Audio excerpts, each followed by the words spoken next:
This part's funny because he's hammered. You can tell Arnold's hammered. Look at Ken Waller. Waller's here. Yeah.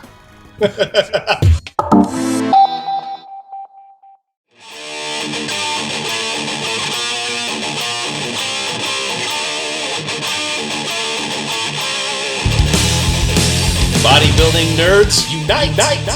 You are listening to Bodybuilding Nerds Radio, just a couple of nerds who love all things bodybuilding related. This show is brought to you by TrueNutrition.com, SupplementSource.ca.com, Think Big, Patreon, and BestBarEver.com. I am your host, Vijay Puri. Along with me, as always, is Scott McNally. Scott, how you doing? Hey, Vij, I'm doing good, man. I don't think there's a .com after supplementsource.ca, but you had the ring to it though, so I didn't want to stop you. You were in your groove. It's the rhythm. Yes, that rhythm. Yes. Yeah. So supplementsource.ca. That's right. I keep forgetting it's Canadian. Yeah. So guys, I wanted to let you know out the gate, Vijay and I were messing around with the microphones for a good 20 minutes here. We couldn't get his mic to work. He's got all these, if you see in the background, he has all these amplifiers set up, and this is all for the show. He was going to do like the wall of sound. Not really, but the mic didn't work. So we're just going through the computer mic. So we apologize for that, guys, but we figured, you know what? For the hardcore B&R fans, that you guys would still be happy to hear it, right? I hope so. Yeah. I don't sound any worse. Well, I never sounded better anyways, so. Yeah. All right. So what's going on, man? Oh, shoot. I don't know. Where do we catch up at? How's training? How's training going?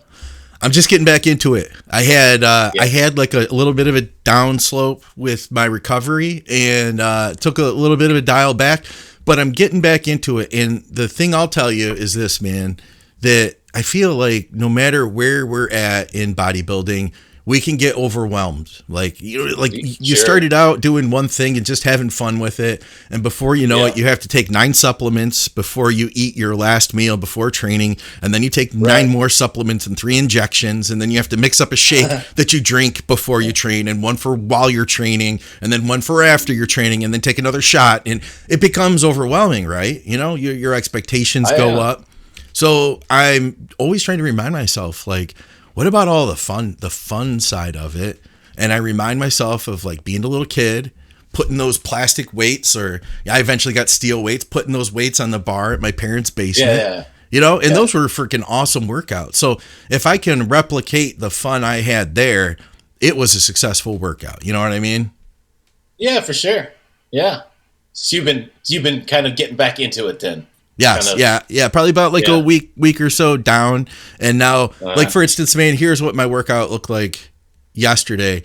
I literally did 2 exercises for back and 2 exercises for shoulders, and none of them were to hard failure. But I don't think hard failure is for me. I think my inflammation level's too high for that. We did a podcast with Scott Stevenson a while ago, and that whole conversation about NSAIDs having like a negative impact on your gains, right? Okay. Yeah. Well, the idea is like you take away the inflammation that you would have had for growth, but they found in a study that geriatric patients, some of them actually grew better while using an NSAID, and that's because their inflammation was too high. So I think where I'm at, I don't need to go to failure. If I could just get some blood into the muscle and get a good pump, stretch my sleeves out a little bit for a couple hours, and I think I'm doing a good thing. Plus, it makes me more hungry for the rest of the day. I feel like my oxygen levels are better. I feel more relaxed. I can, you know what I mean? It's just like it's better. Yeah. Days are better when you can work out. You know what I mean? Well, yeah, you kickstart your metabolism in all the right ways. Yeah, it's from your heart to your neurons to your brain to your hormones to everything. So it's a good cascading effect. Do you do much cardio at all? Yeah, I mean, I wouldn't call it cardio. I just call it walking. Okay. Yeah. But yeah, I do quite a bit of it. At least an hour and a half a day. Sometimes 2 hours. Yeah. What do you like? Were you walking outside or on a treadmill? What are you doing? I'll do both. Yeah. Okay. In Tennessee, the best treadmill is right outside because it's like nice here all the time. Yeah. Yeah. Plus, we've got nice walking paths around here, and there's Tennessee's like hills everywhere, So yeah. So it's not like Michigan where you're like on a 0% incline for the entire walk, right? Yeah, and then you slip on ice and break your hip. Yeah. Well, thankfully that's not this month, but that'll probably be like 2 months from now. You know what I mean? Yeah, it's coming. It doesn't happen here, but it's coming to Michigan for sure. But yeah, I like to split it up. I'll do like at least 45 minutes to an hour at the gym too. Okay. So like I'll get to the gym, I'll do like 20 minutes to warm up, and then I'll get to training, and then back up to cardio for like another half hour. Yeah, yeah. I like that. I like that plan. What do you think of the Stan Efforting thing? You ever hear what he does like that? Like walk for 10 minutes after you eat. That's like what he suggests to do, Yeah, you know what? My grandparents used to do that. Like instinctively, yeah. It's such a strange thing. These little people from India couldn't speak a word of English, but they know to do some cardio after they ate some food. They go for a walk.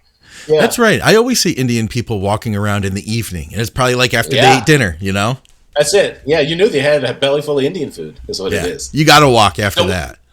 Don't walk behind them is all I can tell you. Yeah. Yeah. So how about you? What's going on with your training? Training's good, man. It's just about the same. I took a break from the Fairlife just as like as an experiment, Yeah. Well, I mean, when you drop when you drop 110 grams of fat in your daily intake, you start to get leaner, and you're just like, oh, I had no idea. So it's magic. Yeah, I wish someone would have told me this weeks ago. So no Fairlife for a little while, and just like that, leaner. So you went from drinking like a freaking case of that stuff basically every day to 0 Fairlife. So your calories are probably down by like 1,000, or I don't even know, but that's got to be a big drop, huh? I've got like a bunch of UMPs and a bunch of True Nutrition that I've got to get through. Yeah. Otherwise, you're just sitting there doing nothing. So whenever it would be Fairlife time, I just make a True Nutrition shake or a UMP shake or something, and that's it. But that's just protein. There's no like fats in it. So yeah, that's a world of difference. It's a world of difference, definitely. But other than that, some beef and rice, some whole eggs. Okay. I told you on that Fairlife that I started working with a guy who had Fairlife milk in his diet, and I left it in. I was like, okay, we're going to give it a try. And he listened to that too. And the next day I had the diet set up for him, and he was like, yeah, I heard that podcast. He's like, I'm really glad that your friend likes Fairlife because I'm glad I can keep it in the diet. So we're making progress. Kid's doing good. Plus, he hired Mike Van Wyck for some workouts too. No kidding. Oh, wow. Yeah. Interesting. Yeah. So this kid is a power lifter. He's not a kid, he's obviously not a child. It makes it sound like I'm talking about like an 11-year-old or something. He's a grown man. He's not 17. Yeah. And anyway, he trains at Pure Muscle, and I'm trying to help him with some training stuff, but he used to do powerlifting, and he was like, you know what, I really want to do, like, I'm trying to not think of powerlifting when I train. And the only way I can do that is by doing high reps. So I look at his sets, and he's doing a mountain dog program, but like his rest pause set, like on dumbbell press, like the first portion of the rest pause is like 30 reps. And I don't feel like he really failed. He just like got bored. You know what I mean? So he's like, then he's like, I guess this is where I stop, right? And then waits 20 seconds and does it again. So anyway, I was trying to work with him, and I'm having him send video and stuff to get him to like go heavier. And finally, he made this decision on his own. He was like, hey, I was thinking I'm going to hire Mike Van Wyck to put me through a back workout and a leg workout. And so God. Yeah. So he does that, man. And it's like total eye opener. So it reminds me of like, different times in my life where training with somebody else who knew more than me. It's like I call them like those light bulb moments. You learn something and then you never can go back. Like you always know that moving forward. You know what I mean? Yeah. Yeah. Yeah. I've had moments like that. And I've had moments where I was just like, this is not for me altogether. Yeah. Yeah. When it comes to training, and you remember those ones pretty good too. You're like, no, not for me. Yeah. That's just as important of a lesson, isn't it? It is, yeah, because you can't keep doing that. Something you hate, first of all, and second of all, if that doesn't work for you, it's literally not going to work for you in the long run either. Yeah. So So those are important lessons for training also. Yeah. So last we talked, you were training 7 days a week, basically, sometimes twice a day.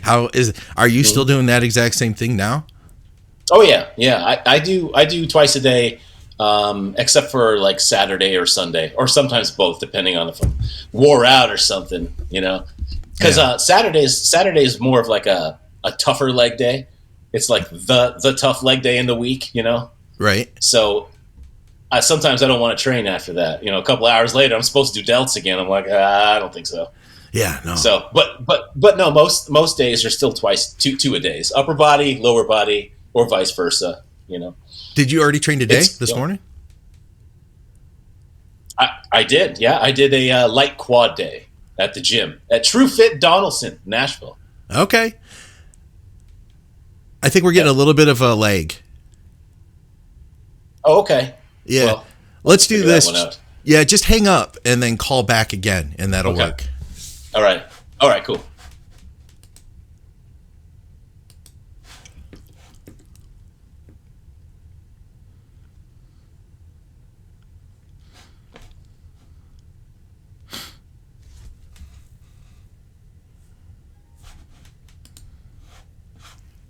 All right, let's try that.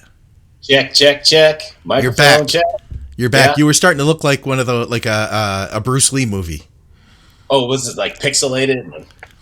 No, like where your mouth was moving and then the words didn't quite line up with it, Oh, gotcha. Yeah. That's been doing this the whole time with this guy on the left here. All right. We're back, though. We're back. We're connected. All right. Yes. All right, cool. It's recording too, huh? All right. Yeah. All right. Well, was that? I left off at True Fit. That's right, True Fit Donaldson in Nashville. That's the other home base, I suppose, other than the one in my garage. Yeah. So yeah, I did light quads this morning, and then when we get done here, I'm gonna do probably some upper back and delt stuff. Okay. I like to separate upper back and lower back. Really? Well, like when you say lower back, what do you do for that? I consider it lower back because a lot of lower back's involved, but it's not really lower back. Like T-bar rows, bent over rows, deadlifts, a lot of that is like lower lat stuff for me personally. Yeah. And lower back stuff, whereas upper back stuff for me is mostly like behind the neck pull downs or neck pulls, Yeah. Or like an upright row and shrugs, that sort of thing. Traps, delts, upper back, rhomboid stuff, Yeah. Yeah, right on, man. Yeah, I'm just doing cardio today. That's it. That's all I have lined up. I train 2 days in a row. I need the time off, but I think the cardio is my thing, man. Plus, Dave Crossland and I, we started this challenge for people. It's going to be part of the Drugs and Stuff podcast. It's like an 8-week, like get in shape, just like get in the best shape you can challenge. And we're going to try to put prizes together for it too. So I reached out to True Nutrition. I asked them if they'll take part, and I'm going to try to put together some t-shirts and stuff for people. But yeah, we got a lot of entries for it too. So we're going to see. It's like an 8-week recomp type thing. So I'm trying to keep up with it. So I need to lose some fat so that I can be part of the program too. That's Although right. I can't win any prizes. You're accountable. Yeah, you can't win any prizes. No, it's too bad. Yeah, but that's okay. I think getting in shape will be a prize in itself, Absolutely. That's the best part of the whole damn thing. And everybody gets to do it together. How about that? Yeah. So what else is going on? Oh, shit. I don't know, man. I've been busy with work. That's for damn sure. But that's not really bodybuilding related. Yeah. Other than the Fairlife, dropping out the Fairlife and adding in the protein. So, yeah, all of a sudden I start putting on more muscle and losing body fat. Who knew? Huh? Yeah. But training's going good. I don't have any injuries yet, so knock on wood. Yeah, are you still doing? I guess you're not really doing. But last time we talked, you said something about doing pre-workout D-ball.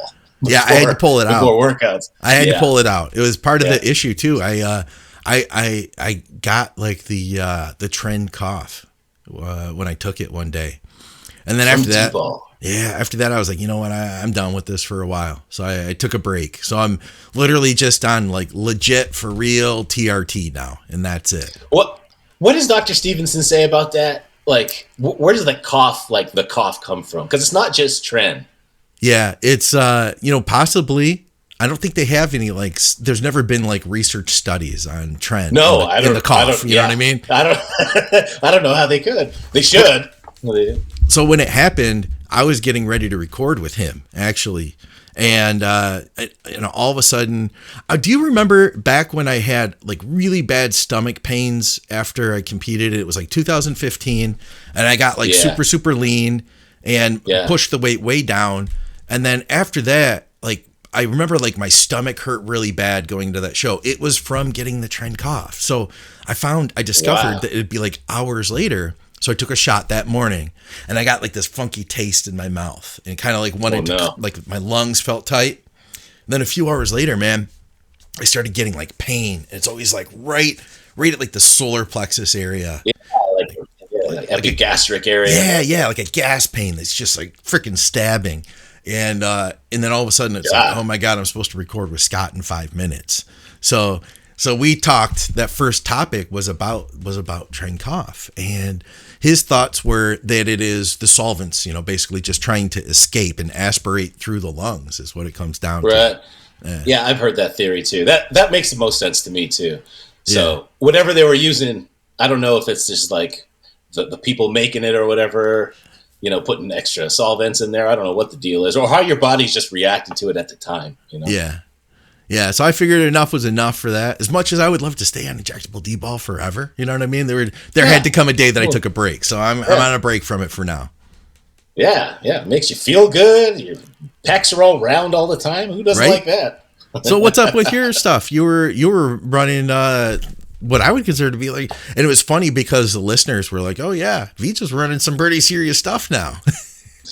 I mean, if you're going to be comparing apples to apples, then yeah, I guess it is, but hey, magically I'm still under 200 pounds and I'm not enormous. And I don't respond the same way that someone else might at that dosage level. You know what I mean? Yeah. Just the way it is. But this is the best way for me to keep everything without having to use ancillaries and feeling good all the time and feeling normal, not having ups and downs and high estrogen here, low estrogen here, and always fat.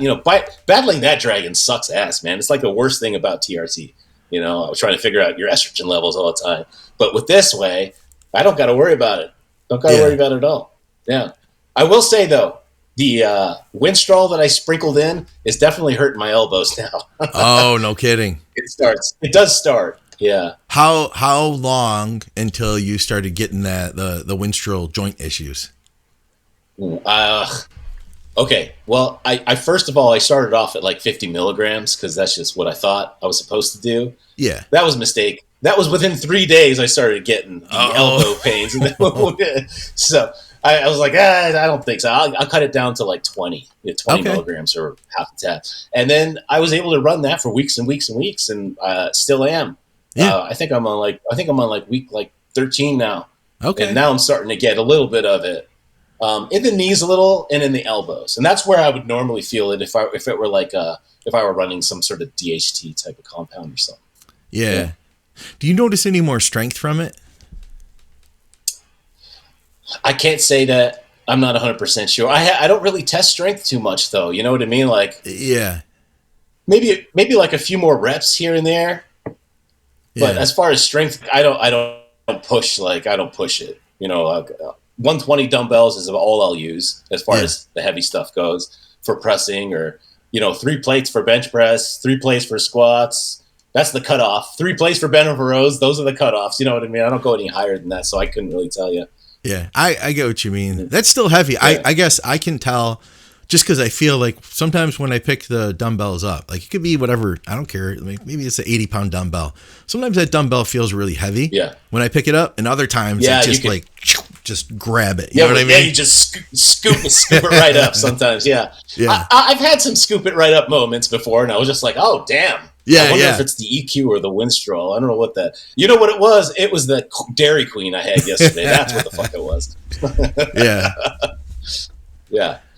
Yeah. So we had a lot of people that were surprised to see the last episode, by the way. They were happy to see you, after a while. I guess they hadn't followed the other, 200 or the other 700 episodes that we had recorded. I told you, man, we just fell off the fucking planet. I don't know what happened with the internet, but that portion of the internet where everything falls into a black hole, we're in there somewhere. Yeah. But here we are. Now, thank God you've got Think Big Network going on, and we can just jump back in a little bit. Just jump back in a little bit here. I've had so many people too in the last, whatever it's been, a month, that are like, hey, when's the next BNR? When's the next BNR? Oh, that's nice. Yeah. That's really heartwarming, man. I saw a lot of the messages on there, and it was really nice to see. I don't respond, and I don't really have an account on YouTube or anything, but it was really heartwarming. My eyes definitely glazed over a few times, so it was nice to hear from everybody. Yeah, even the guy that was just like, "Hey, Fairlife milk smells like shit." I was like, "Holy God, does it? Does it smell like shit? I better smell this stuff. I don't want to be drinking, stuff that stinks. That doesn't smell to me." You couldn't smell it, huh? I couldn't smell it. It smells like milk to me. But hey, some people, it might smell like shit. Some people don't like milk. Period. Yeah. All right. Well, what else do we have going on today here? You know what? Let's do a supplement review. What do you think? Yeah. I've got one. I know you've got one. I kind of wanted you to do yours first because I want to see you gag. I want to see you gag, maybe. So, guys, I brought with me. It was one of our listeners is using the Super Greens formula from True Nutrition. She said that she's like, yeah, I use it all the time. So I was like, you know what? I don't eat a lot of vegetables. I should get some greens. And I've got one right now. It was Victoria's, and she wasn't using it. By Poliquin, and it has like a mocha flavor. Yeah. The mocha's good. I like the mocha, but I figured I'd do like a live taste test here on the show. Dude, are you gonna scoop it into your mouth? Oh, okay, you got the glass and water. Oh God, no! I'm not gonna scoop it in my mouth. I was like, oh yes, attaboy. Scott McNally doing hardcore stuff. No, it's a big scoop it into your mouth. Try. Well, I got probably like this few ounces. 8 ounces. Yeah. Let's say 8 ounces. All right. Well, I only have it half like full. A half cup. So, yeah. Mm-hmm. Let's see here. So this scooper size. Oh, this isn't too big. I mean, that's some dark green. That's not bad right there. It's. I didn't bring anything to mix this, so that's going to be a problem. You better. Ooh, I have You better swirl it around a little bit. I have an oral syringe. I'll use that. That'll work. So this is unflavored. Am I supposed to put something with this? Am I supposed to put like something in this, like flavoring or something? What do you do, Vij? What are you supposed to do with this? Yeah. What you do is you stick cotton balls right up your nostrils. Okay. And then you just slam it. You slam it. You know what this smells like? It smells like after you cut the grass. You know what I'm saying? Yeah. Like that. Yeah. Like that ozone type smell. At least it's good stuff. No, I mean it smells like grass. It smells like lawn clippings. That's what it smells like. I know what you mean. Yeah. All right. Yeah. All right. I've got my Let's go. shaker cup here. This is like a Crystal Light. I have to kind of chase it if needed. All right. Yeah. You'll chase it down. Oh boy, here goes. You'll be okay. It's It's not bad. It's not like good, but it's grassy though, isn't it? It's like it's basically drinking some broccoli water or something. Yeah. That's a good way of putting it. It just tastes like drinking vegetables. It's not bad at all. I mean, if I can get a bunch of nutrients, I could do this every day. I've tried several greens products before. I've never tried True Nutrition's, but I've had the same problem with every greens powder formula I've used. Like I've used like good brands too, like the Garden of Life brand and the whoever the fuck else that you can get off Amazon with good reviews all over the place. Yeah. And I've always found like it always comes out the same way it goes down. In my guts personally. Yeah, and I don't want to paint a picture for anybody or anything. But can I ask one question? Is it green? It is green.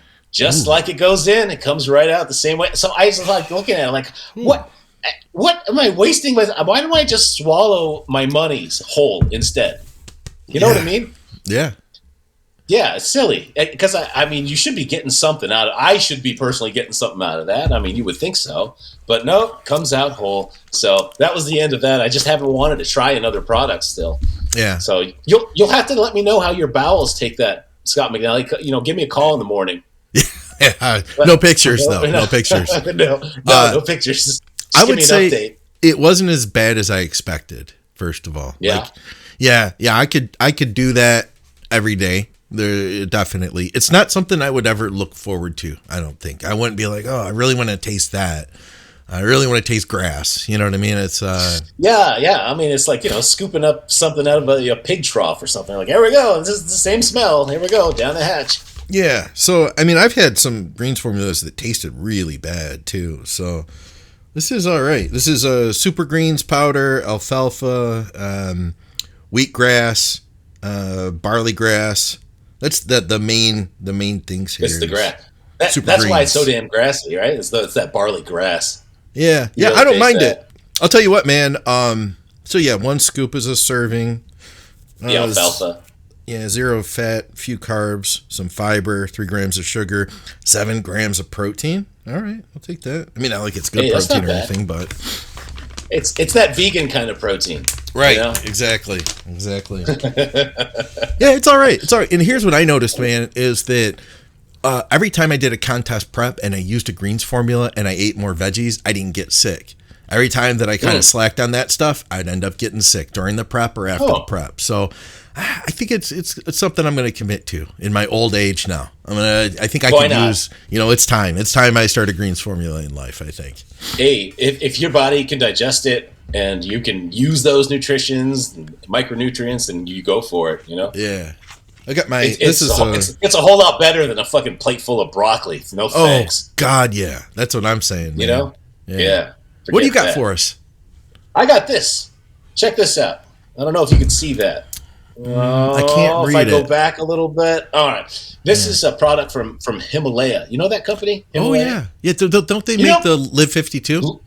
That's it. That's exactly that's what they're most famous for. Yeah. But apparently they have other products too. I didn't even know. So this is a product called Gymnema. You ever heard of Gymnema Silvestri? You ever heard of that? No. This Gymnema, they used to put that in a lot of like fat burner products way back. I don't know if it was in the original Zenadrine. Remember Zenadrine? Yeah. But I know that it was in a few products, you know, thereafter. Because when you stack the ephedrine with the caffeine and some white willow bark, you know, and then you throw in some of this Gymnema, boy, some crazy stuff does start to happen. Now I am getting leaner because maybe I stopped the Fairlife and that, you know. You removed a gallon of protein milk out of your diet. Yeah, protein fat milk out of my diet. And so I started getting leaner. I don't know. Or it was this stuff. I don't know. I'm not trying to sell nobody on anything. But I do know that I have had previous experience with this product inside of other fat burners. And those fat burners have always worked pretty good. So I don't know if what the common denominator, some of those didn't have ephedrine, by the way. So I did try this stuff, and I wanted to see if I could because you know this stuff is more of like a what do they call it, glucose disposal agent, I guess, if you really look into it. Oh, that's what it is. Okay. Yeah, I think that's mostly what it's supposed to be. I can tell you this: it respond way better to this than I do to like a berberine. What do you get from berberine? Nothing anymore. At one point, it was kind of like taking metformin. Berberine was, you know. Yeah. But then after a while, it just stopped. I think it just stopped doing anything altogether. Like I even tried to get flat using it, and I couldn't get flat. You know, so maybe it wasn't stopped working and stuff. But I did try to get flat on this Himalaya stuff, and I got flat, and that was with like ice cream and potato chips. Really? Kinds of, junk loaded. Yeah.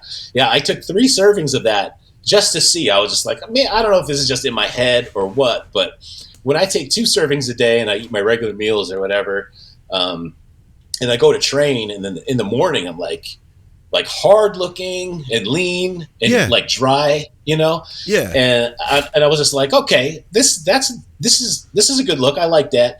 And like, let me up the Gymnema, see if if I can get flat from it, maybe it's just the milk I took out. Who knows? So I took 3 of those, 3 servings of this stuff one day, and I, shit loaded a little bit just to overdo it, Yeah. And I was flat the next morning. Like I wasn't hard looking. It was like, yeah, surprisingly. So it definitely did something, because all things remain the same except for the junk food, the extra ice cream and the potato chips. And it was fun. It was a fun day.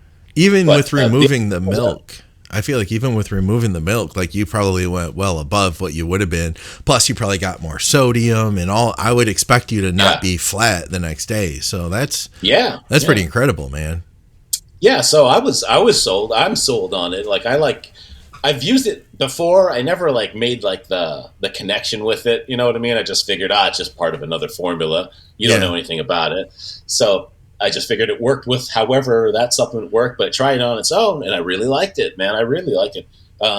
Veiny, vascular, as long as you don't overdo it, Right. It's like that insulin control thing. So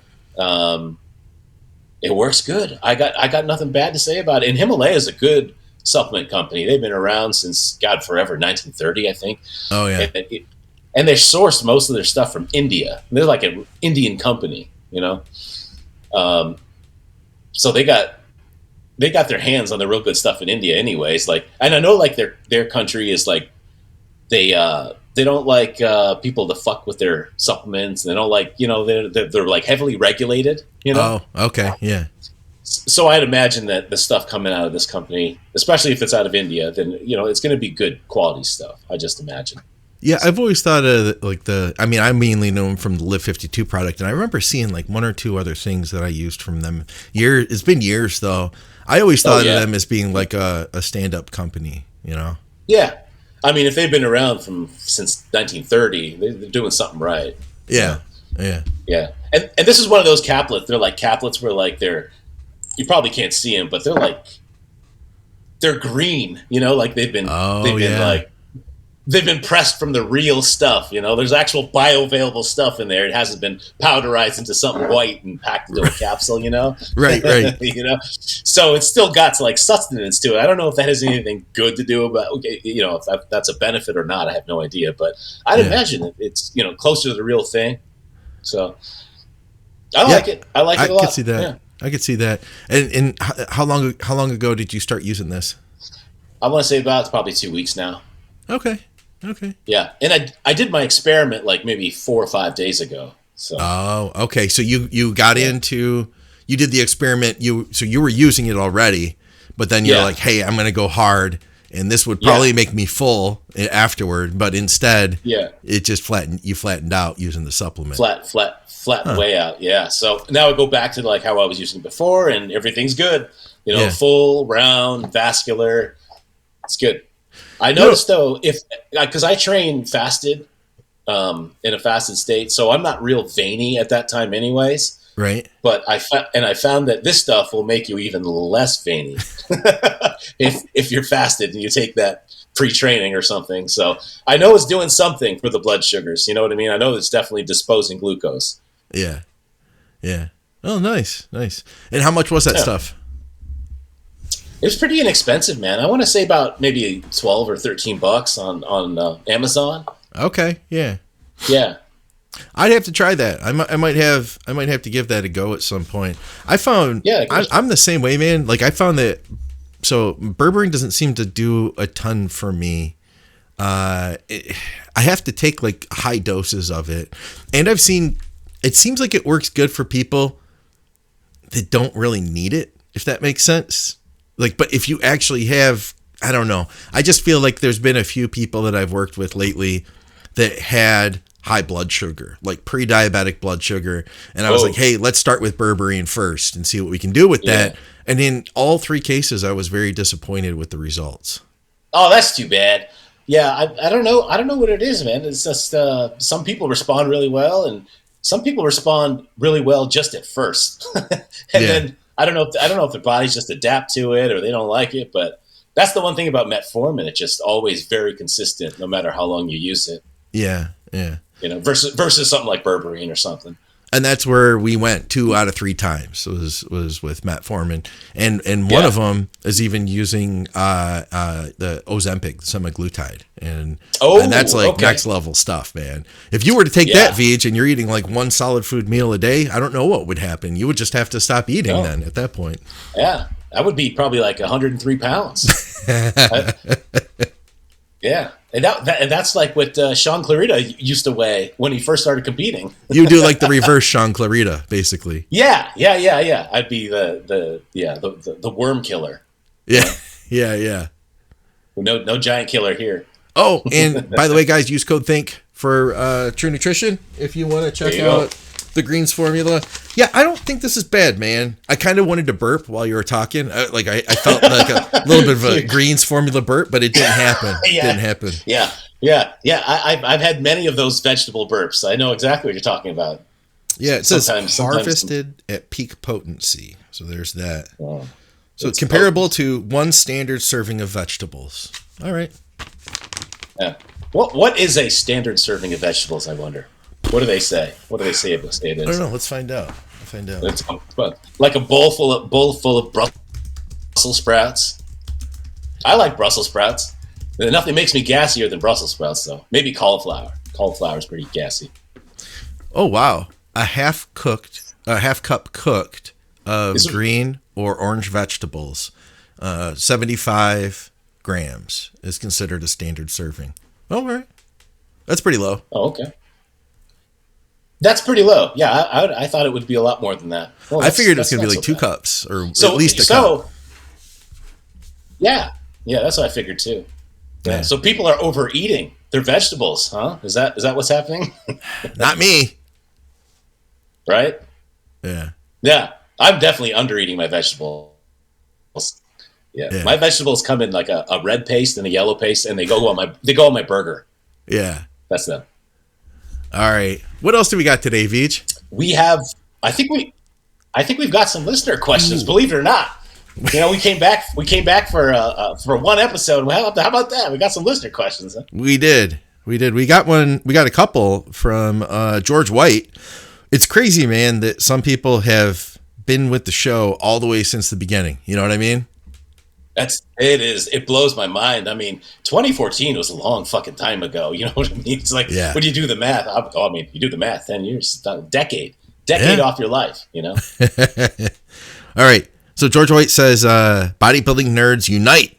Tips on dealing with people at the gym who text endlessly between sets. Oh man, I just don't deal. You don't deal. You just don't deal with them. They just Well, what if there was only one bench press and you really wanted to bench press that day, and there's a kid and he's just sitting there on the bench press. He does one set and then he's just looking down. He's tapping on his phone and he's not even sweating now. It's 10 minutes later. How do you handle that? Oh man, I don't know. I honestly, if it was me, I would move on to something else. I just, you can't take someone else's space, even if they don't know what the fuck they're doing. It's still their space for their time. You know what I mean? Yeah. I think it's just, it sucks that you have to deal with that, because obviously people like that, they're not putting in the effort. They're not using this stuff like they should be doing, and you can't change people's behaviors. They're just they're just going to be that way, and they're going to stay that way. But you just got to work around. Unfortunately, I mean that's just what I would do. Everyone's different. Yeah. You're going to get some people that are going to get pretty upset about that for sure. Yeah, but I'm a pacifist. I'm not a fighter like that anyway. I'll just I'll just go somewhere else. Yeah, I guess with the bench too, like you really can't work in with somebody unless you're changing the weights. Yeah. Hey, that's a good way of getting rid of them. Just be like, hey, do you mind if I work in with you? I'm just going to use the same weights you're using. Load it up. And then just load it up and be like, I don't know what happened. Hey, you want to help me take these off? He'd be like, fuck no, I don't want to take those off. And then he'll leave. Yeah. So that's a good way of doing it. That's a reverse psychology, George White. Maybe you want to employ some of that, huh? Yeah.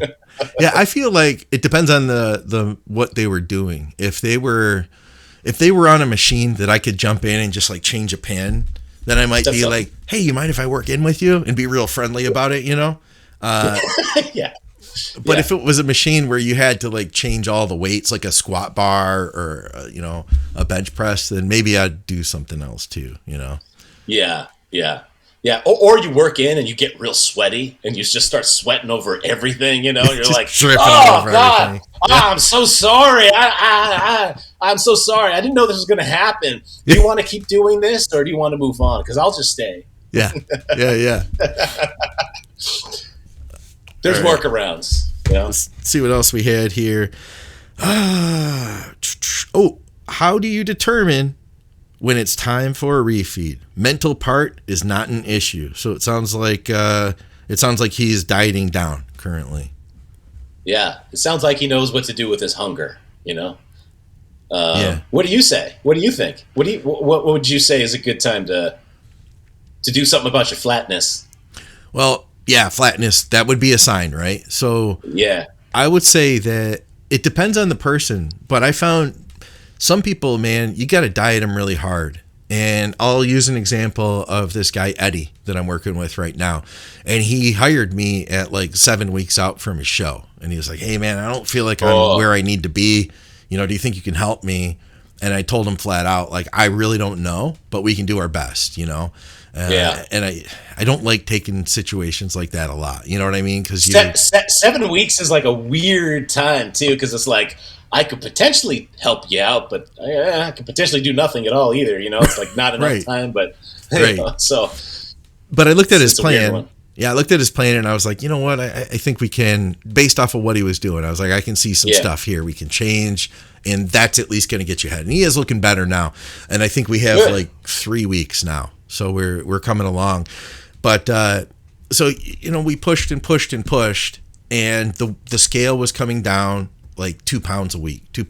Actually, like 1 pound every 3 days. I had him checking in every 3 to 4 days. And it's coming down a pound each time. And then it stopped. And I was like, okay. So I had him put in carbs, but he's not a big guy, men's physique guy. I can't remember what his weight is offhand, but he's well under 200 pounds. Okay. So I thought, why don't I add in just a small amount of carbs and see what happens? So we had him down to keto at this point, and I said, okay, let's try using, I think it was like 3/4 of a cup of rice in 2 meals and a half a cup of oats in 1 meal. So we're pretty low, we're at like 90 carbs, 90 to 100 carbs. The weight went up and it stuck.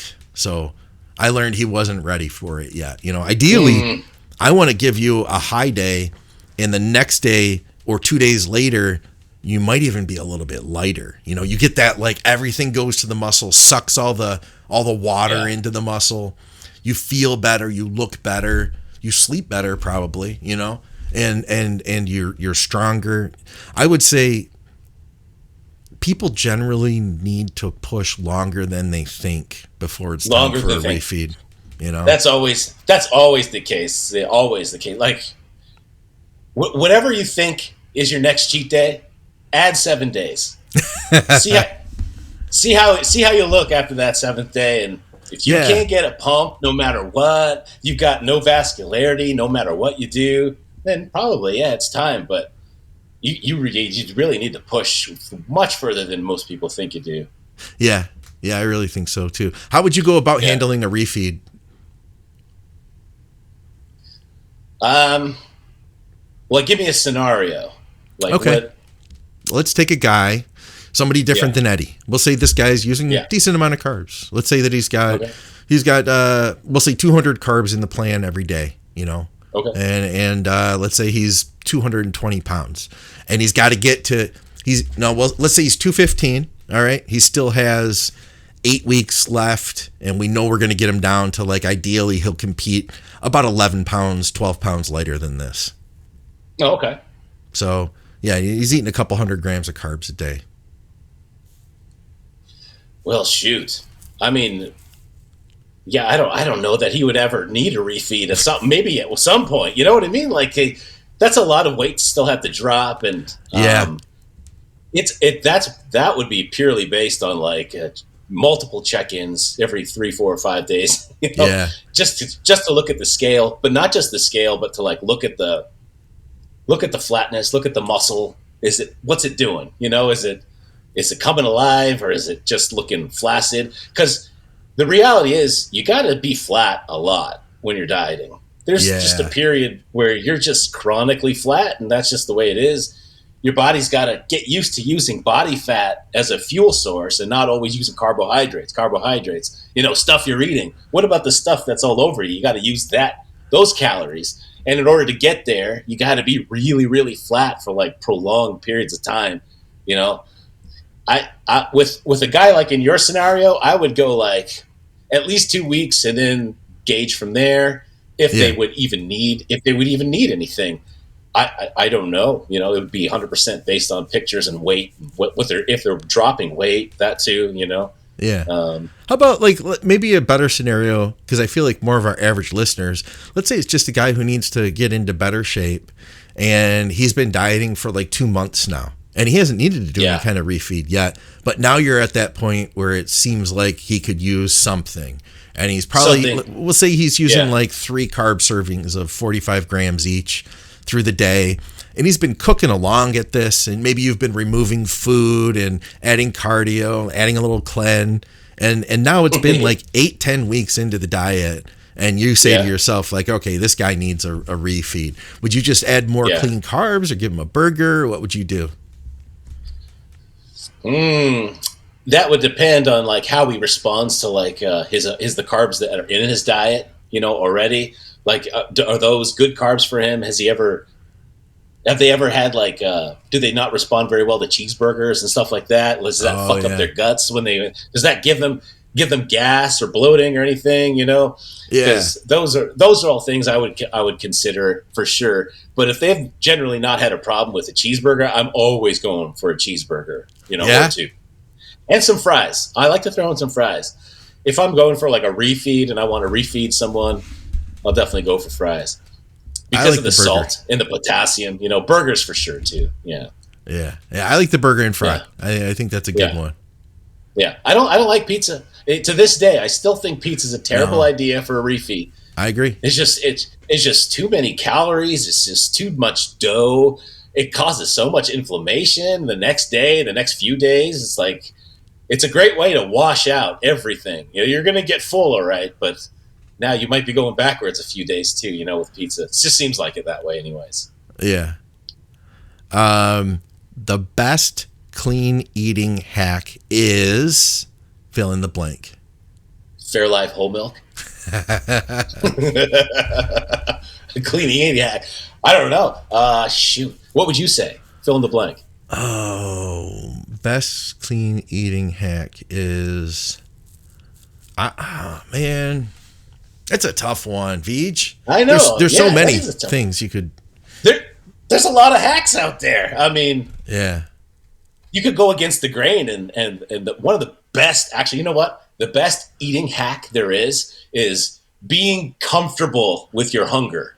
Yeah. Oh, you know what I mean? Yeah. That's the best eating hack you can have. I mean, if you can control your hunger, then you're going to make it. You're going to make it through whatever diet you're on, whatever phase you're in. You'll make it. Yeah. I like that. Acceptance. You got to have acceptance for it, Yeah. Yeah. You try to run from it, man, and you start eating all that sugar-free stuff, you're going to have some problems down the road, Yeah. It's just be comfortable. Be comfortable with your hunger. It's one of the best things you could do for bodybuilding, period, I think. Yeah. I would say this. If I was going to think of like an actual like thing you can do, I would get those sugar-free Jell-O cups, and I'd eat like one of those a day. Not pudding, not pudding, Jell-O. Yeah. I'd eat like the colored stuff that you can see through. Yeah, right? yeah.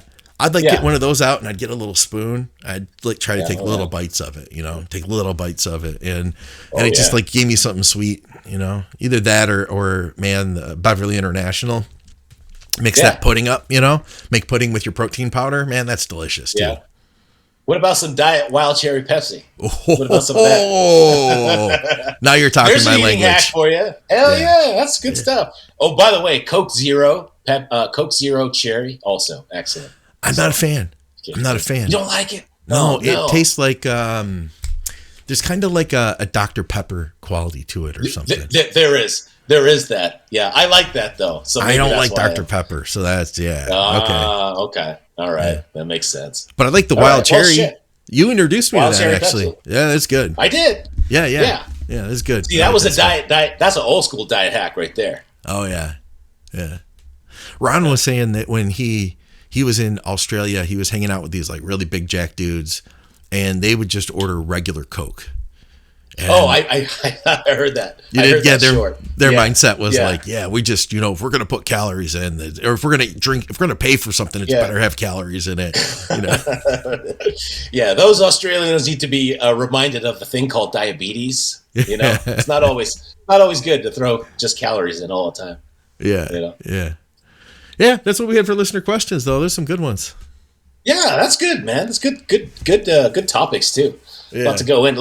There's a lot of diet hacks, though. I mean, this is just a lot of good ones. Those are the ones off the top of my head, but I'm sure I got some good ones in there. I've always told people, and they've heard me on the shows before talk about L-tyrosine. L-tyrosine would take my appetite away to an extent, and it would give me like a mental boost too. So I'd kind of feel more energy. You know what I mean? So I like that. Yeah. Ephedrine caffeine. Oh, that's dude, ephedrine is great for you. Say ephedrine? Is that how you say it? Ephedrine. I say ephedrine. So you're putting more enunciation on the F. Yeah, I hear some people that say ephedrine, and some people that say ephedrine. Oh yeah, it's like tomato and tomato, kind of. You know what I mean? Yeah, or ketchup. Yeah, or ketchup and ketchup. Yeah. Yeah. All right. Well, shoot, man. What do you say we take a commercial break, and then when we get back, we've got some fun videos to dissect for bodybuilding purposes. Yes, this will actually be the fun part of the show. This will be the part you guys enjoy.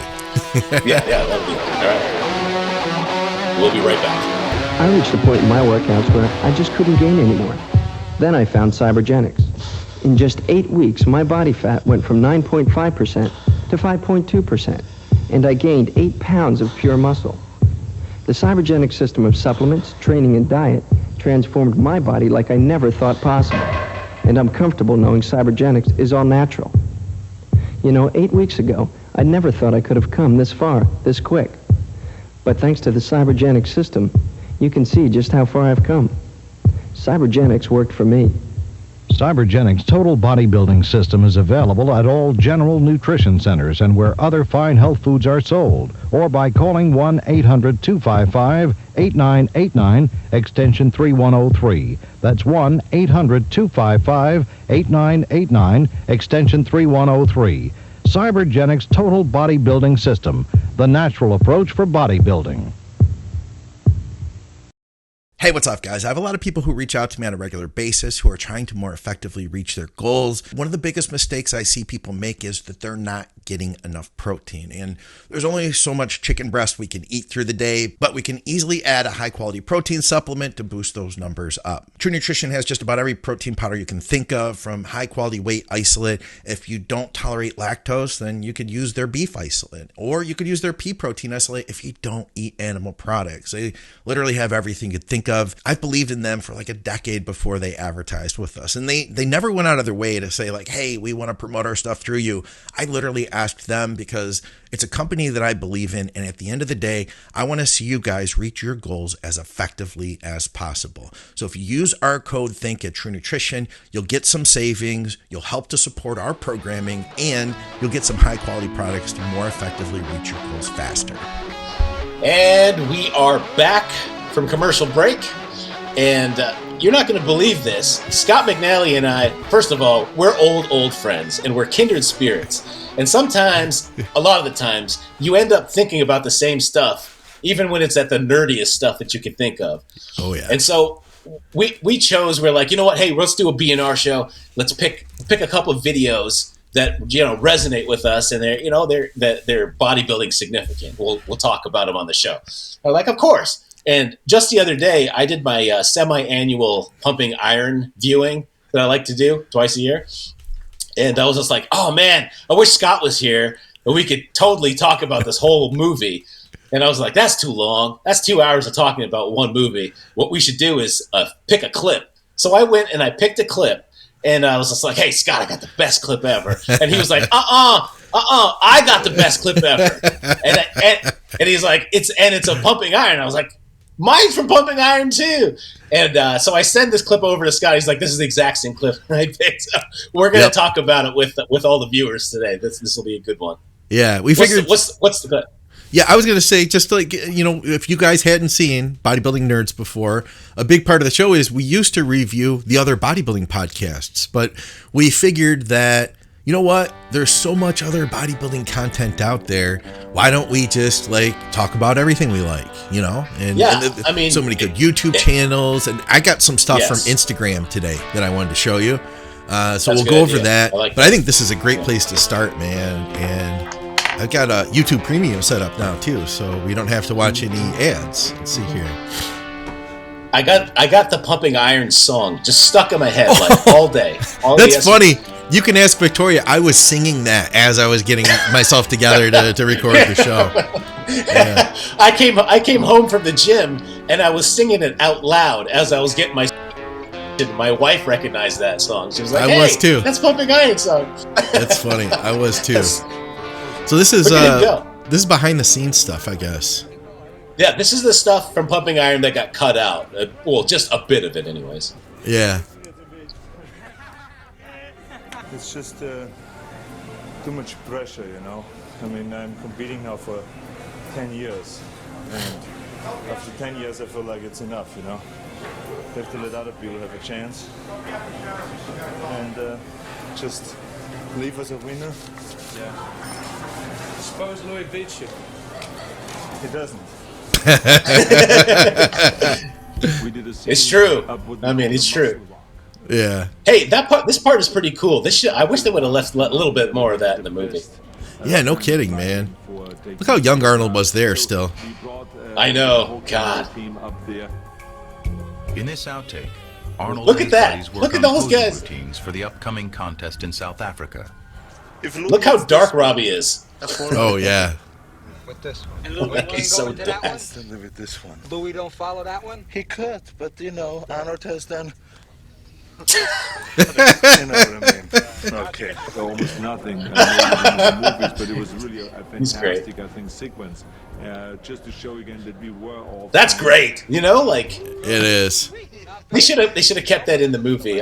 Just a shot of it. Imagine how much footage they had that didn't end up in the movie. He said 100 hours didn't end up in the movie. I want to see Pumping Iron 3, 4, and 5. Just of that content.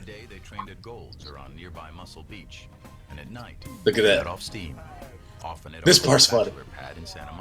This part's funny because he's hammered. You can tell Arnold's hammered. Look at Ken Waller. Waller's here. Look at him. A double bicep shot for this lady here. Hit a double bicep shot. Oh, come on. Come on, Rob. Oh, that's not bad. He shakes his ass. Why was Arnold? Why was he holding a cane? Did you see that? Let me roll that back. I got to see that again. He had a drink and a cane. What's that all about? I don't know. He's a character. He probably thinks he's Gandalf.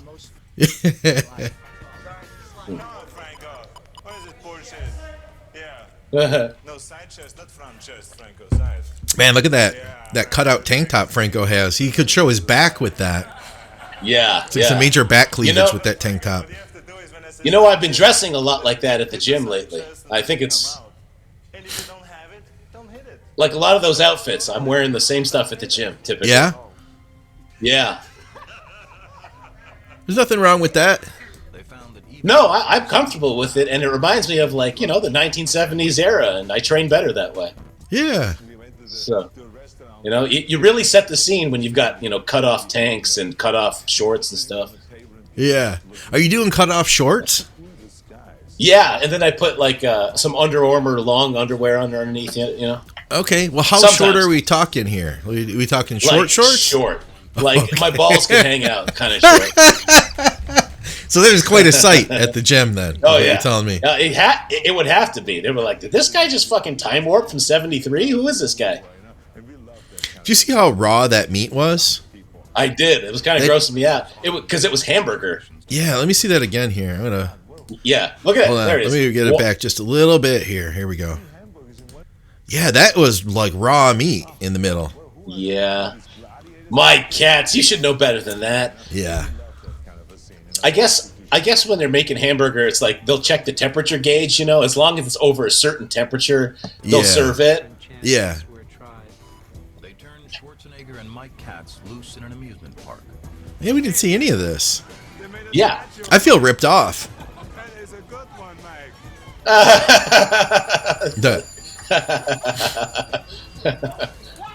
Rascals. They filmed Arnold with his acupuncturist. What does it mean? We're stimulating a muscle.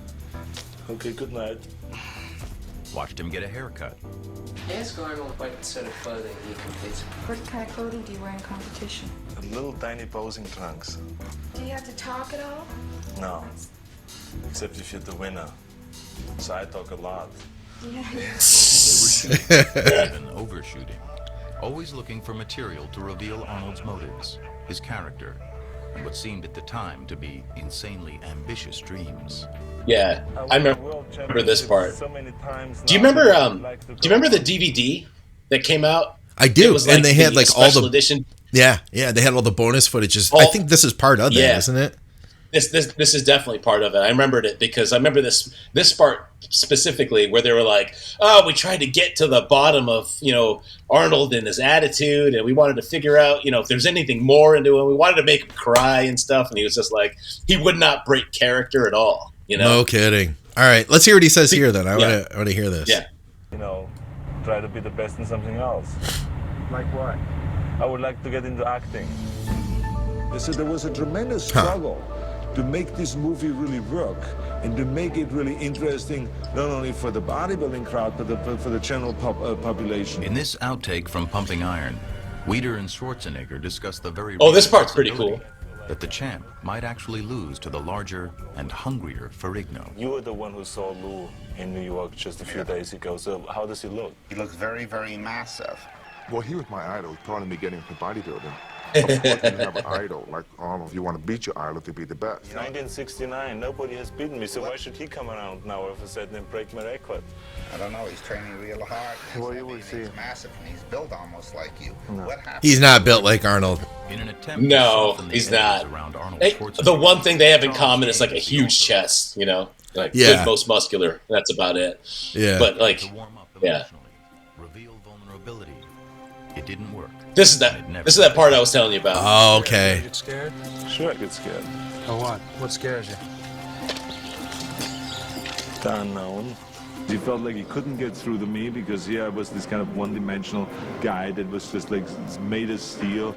Of course they want you to be all wide open. They want to be able to do that you are soft, that you're able to cry, because it puts them in the same boat and they say, well, he's just one of us. Now, you know what I think you're doing now? I think you're bullshitting now. No. I do. I think What he really didn't realize was not that I was not vulnerable, but that I lived in denial.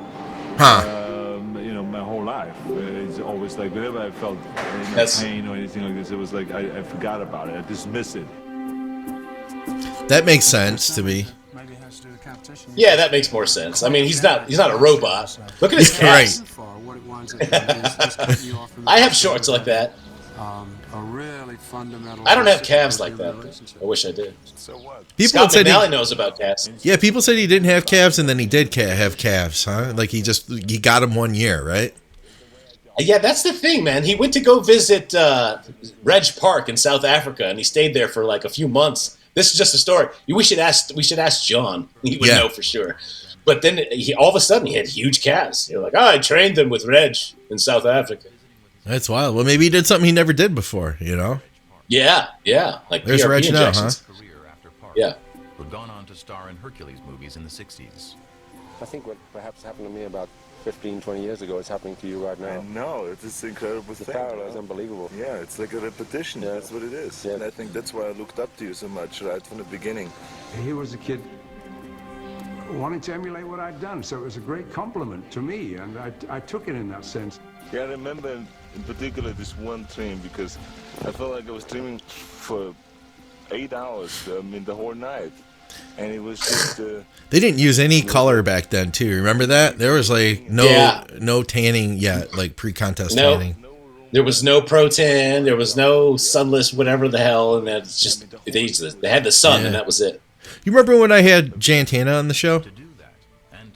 I do remember that. Man, that was so long ago. She invented it. Yeah, she invented that. It was like a material they used for like camouflage in the military, and they had like an overstock of it. So she bought that, and she got Arnold, and she was like, "Hey, let me put this on you because you need to be darker when you get on stage," and that's how it started. Wow, I didn't know about that. I'm sure she said that in the interview. That was a long time ago too. Yeah. What's his name? What's his name? This guy? This actor? He's an actor. Yeah, he's an actor. He's in MASH. And yeah. I'm gonna pull that back there. Bud Cort. Bud Cort. Star of MASH. Brewster McCloud. Buck? And Harold and Maude. Okay. Yeah, so they cut him completely out of the whole thing. They were gonna try to work him in, huh? Yeah. He actually, if you keep playing, it tells you the story. Like he didn't feel like he fit the story, and he gave all of his money back to the producers. Masterclass with Arnold. Am I supposed to breathe before I stand up, during, or after?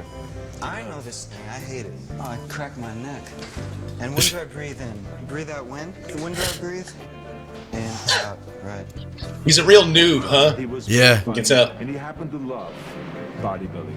You just start thinking about that it's a beautiful exercise and that it makes your legs grow. And Yeah, maybe I do all that psychological shit, but it doesn't work with me. I get pain in my leg. But after seeing all his footage, Bud felt his scenes were too distracting from the main storyline. I think this whole thing is fucked. I think so. That's great. Bud pulled out, asking the filmmakers to put the rest of his salary back into the project so Wow. they could finish. And I always teased him. I said, one day I'm going to take all of this footage that we shot and put it back into the movie. Now finally people are going to see it. That's wild, huh? Yeah, that's pretty cool. This part's great. The room we were in was only probably about 20 feet by 20 feet. I mean, it was just very small. I bet it was less than that. Yeah. And you talk about a lot of tension, a lot of heat. So you can't help being, kind of on the edgy side. The only thing that's left is Arnold's bullshit. That's why I'm up here, Arnold. See? I'm not wearing boots. What are you going to do? You see me go? What do you think your chances are today? I'm going to lose all of you. You're the best. Thank you. Everything's on the floor here. Beautiful. You're gonna be king a long time, Arnold. You're gonna be king a long time. Thank you. The film was in the can, but now there was more than 100 hours of it to be cut down and crafted into a movie. 100 hours. Unfortunately, Butler was broke, having maxed out on his credit cards. After I got back from Africa, I got a call every single day of the week from American Express because I'd succeeded in running up a $35,000 bill. Wow. And I had become their most So, important client. I mean, that's 75. 1975. Oh, yeah. $35,000. Oh my God, that's like $350,000 today. Good point. This would have been cool to see when they went to the Whitney and Frank Zane was up there and stuff. Yeah. And like nobody was in shape though. The Whitney thought we might get 300 people, and someone said, Look. there's a pretty big crowd outside. You seen this crowd out there? No, I haven't looked out there. It's big. And I went down and looked, and there were 5,000 people outside trying to get in. That's crazy. In a way, it was naive. Yeah. It was a wonderful. I gotta say, Mike Katz did not look healthy in his older age there. You know what I mean? No, he did kind of like when he stopped bodybuilding, he just kind of went downhill from there. Yeah. I blame his investment in Planet Fitness. Oh yeah, that's right. Yeah, because he was one of the owners, wasn't he? Yeah, he was one of the main guys to get it off the ground. Definitely in Connecticut to get it off the ground. It was like the big news, you know. Yeah, and everyone was like, "Oh my God, what the fuck? What happened to Mike Katz? What's with this Planet Fitness garbage?" Yeah. Well, you won't build a chest in Planet Fitness. Not like that. Not like Mike Katz's chest. Hey, I had something for you. So I was looking at this guy. Let me see if I can jump back to us. Whoops, wrong button here. There we go. Hit this button here. Oh, we gotta shrink this down. There we go. A little bit better there. Ali Edward Kargbo. And it says 3 days out of his open class debut. So this is pretty crazy, man. This guy's physique is great. I clicked off of that. I don't know him. I hadn't known him. Had you seen him before? He looks incredible, man. He looks that's great. That's a nice front double right there. That is complete. And he looks like he's carved out of stone. Like he's got this granite look about him. Yeah. A tiny waist, man. Yeah, it said previously competed in 212. Yeah. Yeah, okay. Earned his pro card in 22. He looks like he's got really, really nice proportions. Like he looks like he's a tall guy, but I bet he's not. Yeah, it's hard to say, isn't it? If he was 212, you know what I mean? It'd be. You think? Yeah. Yeah. I like his shoes. I like his shoe selection, though. I will say that. Oh, has he got on there All Stars, doesn't he? Some Chuck Taylors. Yeah. Yeah. Some black ones. Yeah.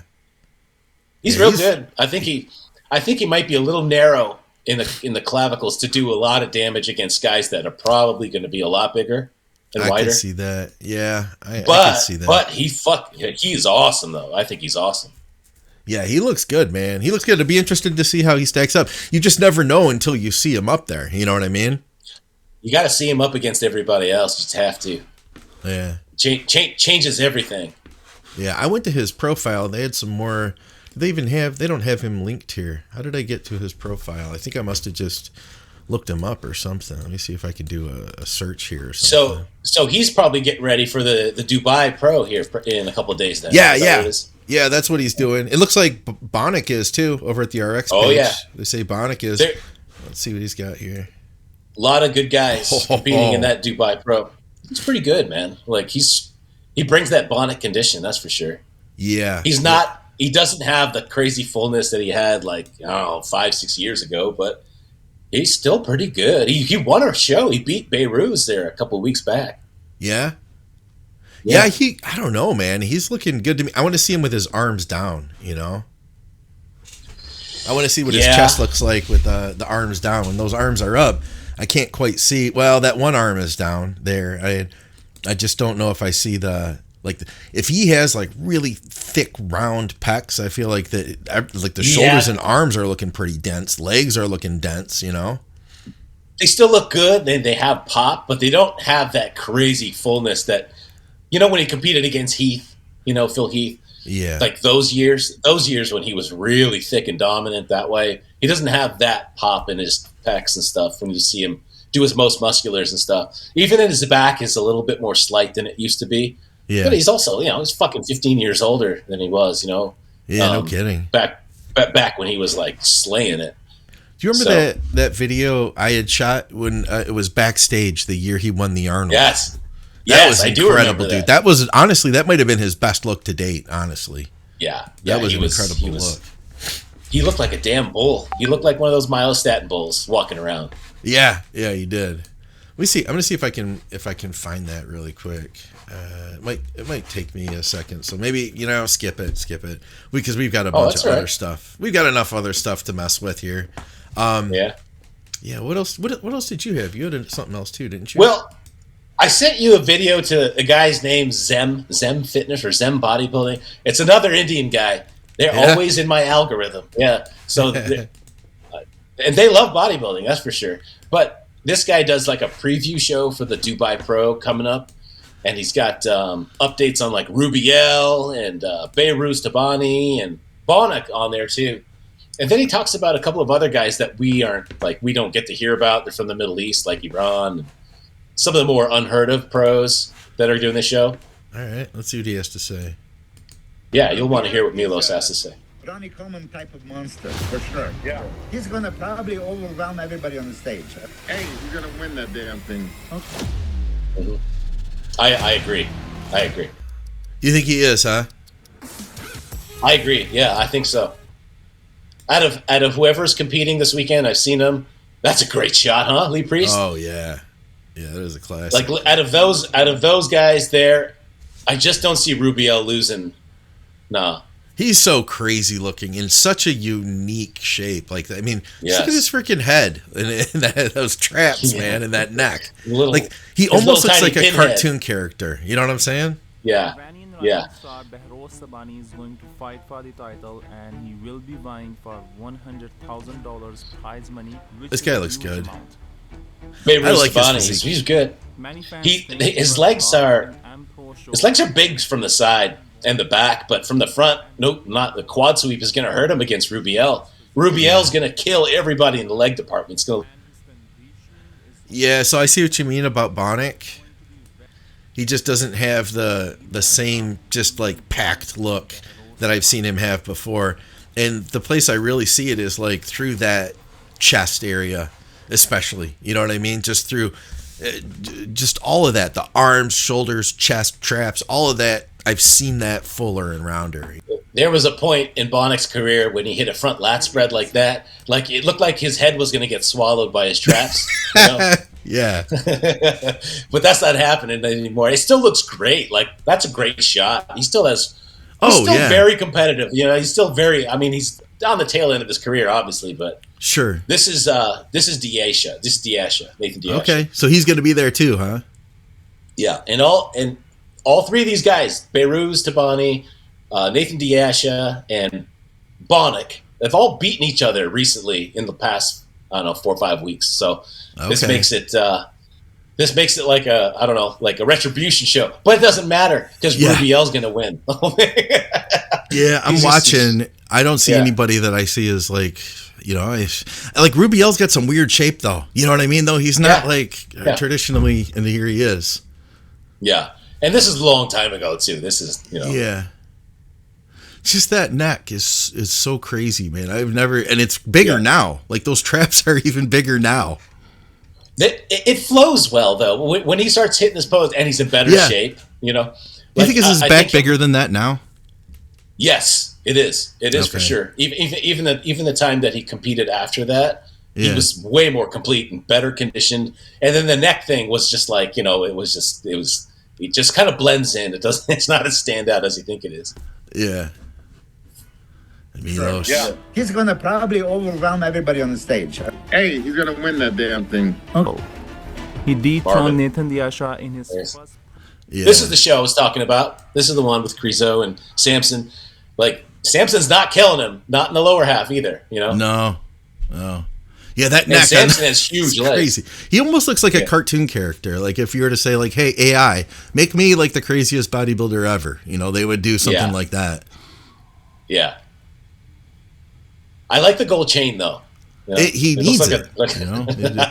Otherwise, you wouldn't know where his head ended and his neck started. You know, it's just it creates a visual separation. You know. Yeah. It holds his head up. Yeah.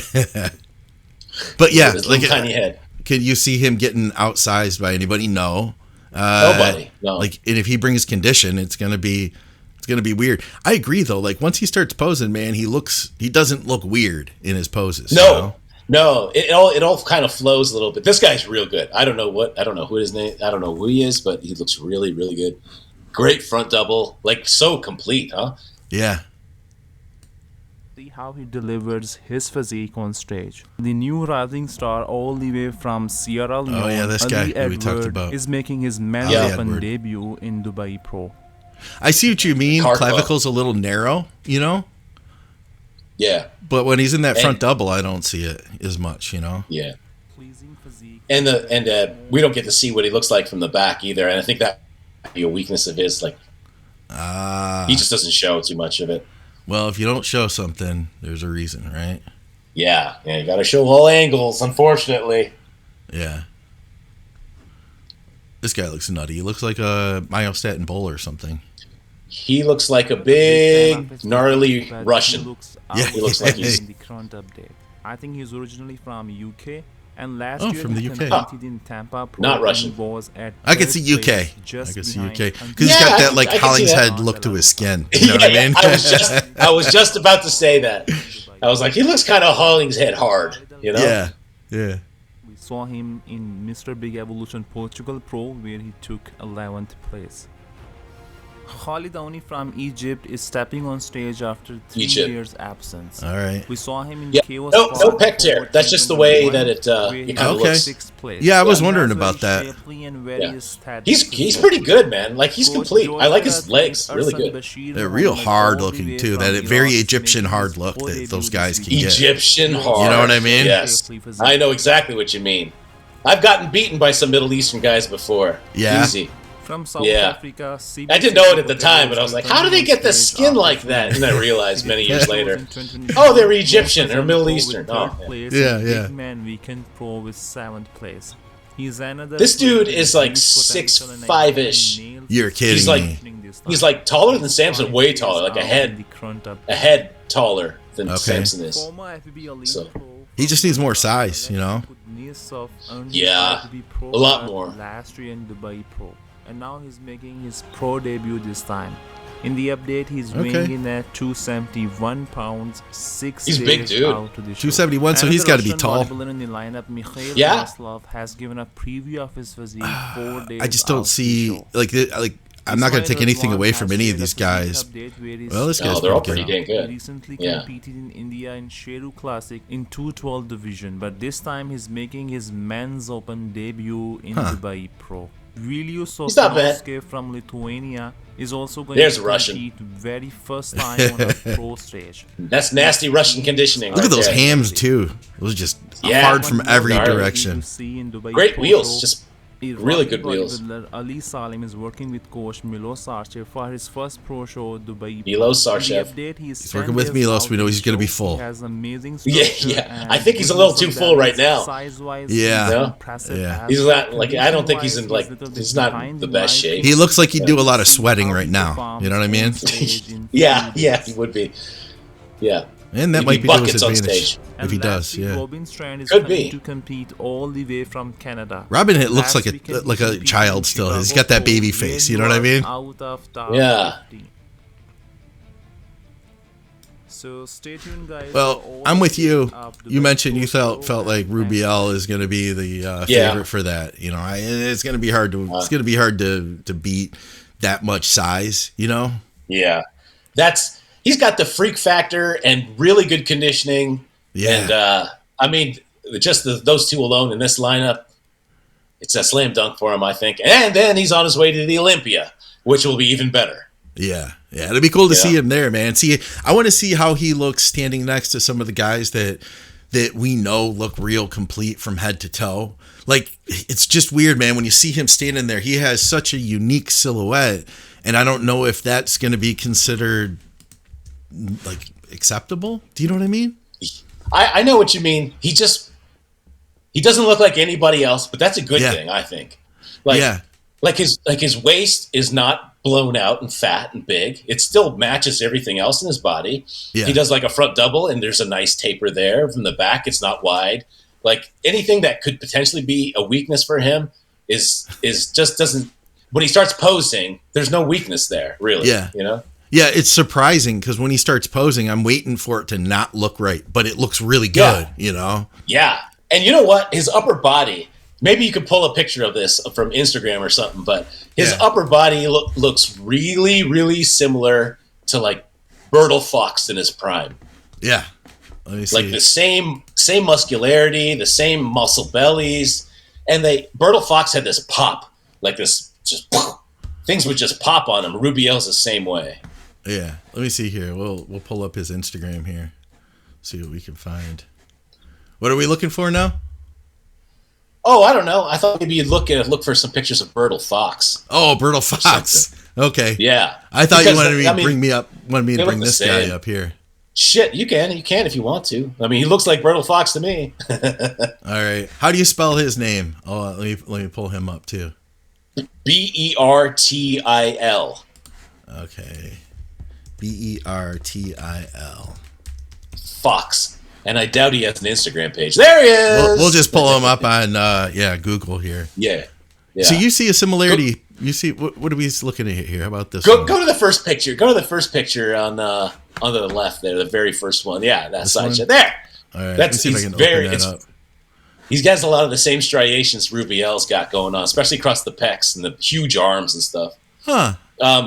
He has he doesn't have legs like Rubiel, obviously. Yeah. Nobody does. Nobody did back then, right? Yeah, nobody does today. I don't know anybody ever will, but the upper body is very similar, striking to me, anyways. Yeah.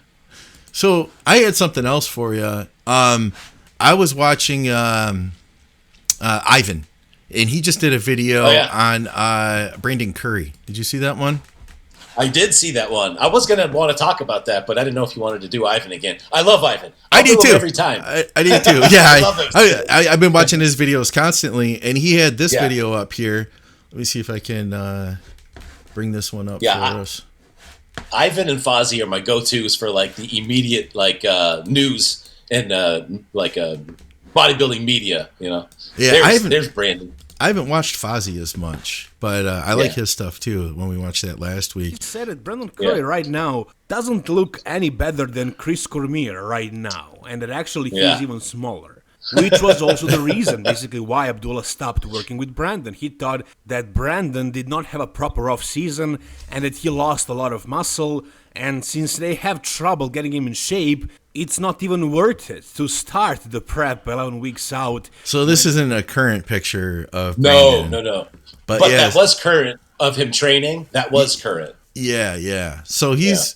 The thought is here that Ivan's sharing is that, like, is Brandon going to end up retiring? He didn't really have a really good offseason, didn't put on a lot of size, and his coach didn't want to work with him at Oxygen because he felt like, hey, we got to put on size and get in shape at the same time. I don't know, man. Can he do that? He's got genetics. He's got some crazy genetics. What do you think? Well, I don't know. He was Mr. Olympia after all, but he's got 11 weeks. Like, Even fucking Kevin Levrone couldn't do that in 11 weeks, you know? How long were Levrone's transformations? It's like probably like 4 to 6 months, I think. Okay. He would step on it hard and boom, he would go from 180 pounds to 250 shredded, you know. Yeah. Brandon Curry's never done that, obviously, in his career. He's always taken a lot of time to get ready. So, I mean, if this is how he looks now, like 11 weeks from now, I just don't see it, man. Yeah. Especially in the leg department. The legs are already leaving him, you know? That's kind of been, his biggest concern, I think, to begin with. So, yeah. That'd be my concern, too. Yeah. I mean, he's still Brandon Curry, but you got to look at the Olympia lineup. Like, the top 5 is going to be it's going to be damn near next to impossible to crack. And you can't do that without great legs. Who are you thinking then in the Olympia this year? I mean, top 5 off the top of my head. Hottie, Derek, Sampson, Nick Walker, Chinadu, or Andrew Jacked. Yeah. Rubiel's name's now in there too. Right, exactly. Top 5 is going to be crazy. This guy, I don't know what he's thinking. Brandon is, but I mean, he needs to give himself more time for a lineup like that. It's crazy. That's too much. It's going to be overwhelming for him, I think. Yeah, I would just hate to see him go out. I'd hate to see him compete this year and have it not be like a good look. You know what I mean? No, that's exactly what I mean. I love Brandon Curry. I love Brandon Curry since the early 2000s, and I've seen him as an amateur. Yeah, and I don't want to. I'd like to see him go out looking at his best, and I don't think he can do that in 11 weeks. Take some time off, come back for the next Olympia, and just be at the best you can be, and put in 25 weeks, like Coach Abdullah said. You know, then you let the chips fall where they may. But like this Olympia is so goddamn deep, like you can't be subpar. He's not going to even show up like that. I don't even think. You know? No, and that would be bad. I'd hate to see him out of the top 5, you know, and with how that top 5 is looking, I could see it maybe not being ideal for him, you know. Yeah, I just don't see it adding up, you know. I hate to be a Debbie Downer when it comes to like, you know, old legends like Brandon Curry, but Yeah. That's the truth. You know, these guys there's so many good guys right now. Yeah, there really are. I want to make sure too. I said it again though. Ivan Bodybuilding. That's where we were just watching his video there. Ivan's got some great stuff, man. I've been keeping up with him every day, and I feel like I'm keeping on track with what's going on with bodybuilding because I've been watching his shows. Yeah. Plus, you ever notice he's got some like real dry sense of humor too? Oh yeah. He's great. I watch his stuff. He always. I mean, almost every day he's posting something. Yeah. I like his comparison videos too. He'll do like a comparison of like Chris Bumstead to like Wesley Vissers or something, and can this guy take him out kind of thing. I just he's a nerd, man. He's like us. That's why we resonate so well. Right. And he's still competing too. He gets like nasty hard when he competes. He does. You know? He's got that look. Yeah, he's real big right now too. I think he's like 275 off season. He's big. Is he really? Yeah, he's a big dude. He's tall on top of everything else, you know? Yeah, so. Yeah, I respect that. He's got that, like, the Eastern European conditioning thing going on for him, you know? Yeah, big, gnarly Russians. Hey, I had one more thing. Balkans. I had one more thing over here I wanted to share with you. And this was over at Martin's page. I thought this was great, man. Check this out. This is him and Bret, bodybuilders versus yoga poses. Okay. This is good.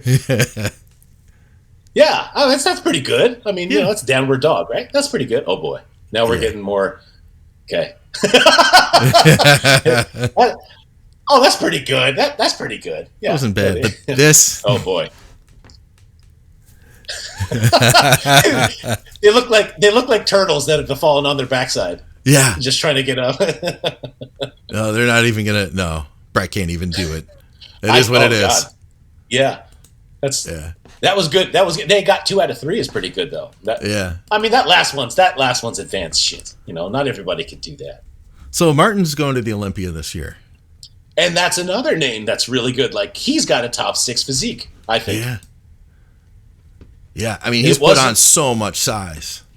At that New York Pro, like there was a good case for him beating Nick Walker, even, you know. Yo, dude, they looked like, and you would think, okay, when they turned around, man, they had very different backs, but they both had like he didn't look like he's small or anything, like, you know what I mean?